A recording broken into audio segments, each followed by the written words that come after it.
പല ആളുകളും cholesterol check ചെയ്യാനാണെന്ന് പറഞ്ഞിട്ട് ടോട്ടൽ കൊളസ്ട്രോൾ മാത്രം ചെക്ക് ചെയ്തിട്ട് എൻ്റെ അടുത്ത് കൊണ്ട് റിപ്പോർട്ട് ഉണ്ടെന്ന് ചോദിക്കും എൻ്റെ കൊളസ്ട്രോൾ നോർമൽ ആണോ അല്ലേ എന്നുള്ളത്. ഒന്നും പറയാൻ സാധിക്കില്ല. ടോട്ടൽ കൊളസ്ട്രോൾ കൊണ്ട് മാത്രം നമുക്ക് ഒരിക്കലും കൊളസ്ട്രോളിൻ്റെ സ്റ്റേറ്റസ് പറയാൻ സാധിക്കില്ല. അതിന് നിങ്ങൾ എപ്പോഴും ലിപ്പിഡ് പ്രൊഫൈലായിട്ട് തന്നെ ചെയ്യണം. ഇനി ഇങ്ങനെ കിട്ടുന്ന റിപ്പോർട്ട് നിങ്ങൾക്ക് തന്നെ വീട്ടിലിരുന്ന് വായിച്ചിട്ട് അത് നോർമൽ ആണോ അല്ലയോ, അല്ലെങ്കിൽ എനിക്ക് കൊളസ്ട്രോൾ കൂടുതലാണോ അല്ലയോ എന്ന് നിങ്ങൾക്ക് തന്നെ പറയാനായിട്ട് സാധിക്കും. അതിന് ഞാൻ നിങ്ങൾക്കൊരു 3 കണക്ക് ഞാൻ നിങ്ങൾക്ക് പഠിപ്പിച്ചു തരാം. നമ്മൾ അതിലേക്ക് വേണ്ടത് എന്താണെന്ന് വെച്ചാൽ, നിങ്ങൾ പഴയ ഒരു ലിപ്പിഡ് പ്രൊഫൈൽ റിപ്പോർട്ട് എടുക്കുക.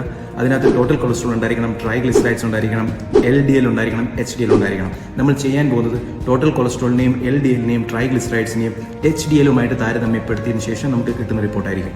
ഏറ്റവും ആദ്യത്തേത് ടോട്ടൽ കൊളസ്ട്രോളിനെ നമ്മൾ HDLുമായിട്ട് ഡിവൈഡ് ചെയ്ത് നോക്കും. കിട്ടുന്ന ഉത്തരം 4-4 താഴെയാണെങ്കിൽ നിങ്ങൾക്ക് കൊളസ്ട്രോൾ ഇല്ല, 4 മുകളിലുണ്ടെങ്കിൽ നിങ്ങൾക്ക് കൊളസ്ട്രോൾ ഉണ്ട്. 5 മുകളിലാണെങ്കിൽ നിങ്ങൾ ഹൈ റിസ്കിലാണെന്ന് സാരം. അതുപോലെ തന്നെ LDLനെ നിങ്ങൾ HDLുമായിട്ട് ഡിവൈഡ് ചെയ്ത് നോക്കുക. കിട്ടുന്ന ഉത്തരം 2.5 അതിന് താഴെയാണെങ്കിൽ നിങ്ങൾക്ക് കൊളസ്ട്രോൾ ഇല്ല, 2.5 മുകളിലാണെങ്കിൽ നിങ്ങൾക്ക് കൊളസ്ട്രോൾ ഉണ്ട്, 3.5 മുകളിലാണെങ്കിൽ നിങ്ങൾ ഹൈ റിസ്കിലായിരിക്കും. ട്രൈഗ്ലിസറൈഡ്സും HDLുമായിട്ട് ഡിവൈഡ് ചെയ്ത് നോക്കുക. കിട്ടുന്ന ഉത്തരം 2-2 താഴെയാണെങ്കിൽ നിങ്ങൾക്ക് കൊളസ്ട്രോൾ ഇല്ല, 2 മുകളിലാണെങ്കിൽ നിങ്ങൾക്ക് കൊളസ്ട്രോൾ ഉണ്ട്, അത് 3 മുകളിലാണെങ്കിൽ നിങ്ങൾ ഹൈ റിസ്കിലാണെന്ന് സാരം. അതുകൊണ്ട് ഇനി മുതൽ കൊളസ്ട്രോൾ ചെക്ക് ചെയ്യുമ്പോൾ HDL എപ്പോഴും കൂടി തന്നെ നിൽക്കുമെന്ന് നമ്മൾ ഉറപ്പുവരുത്തും.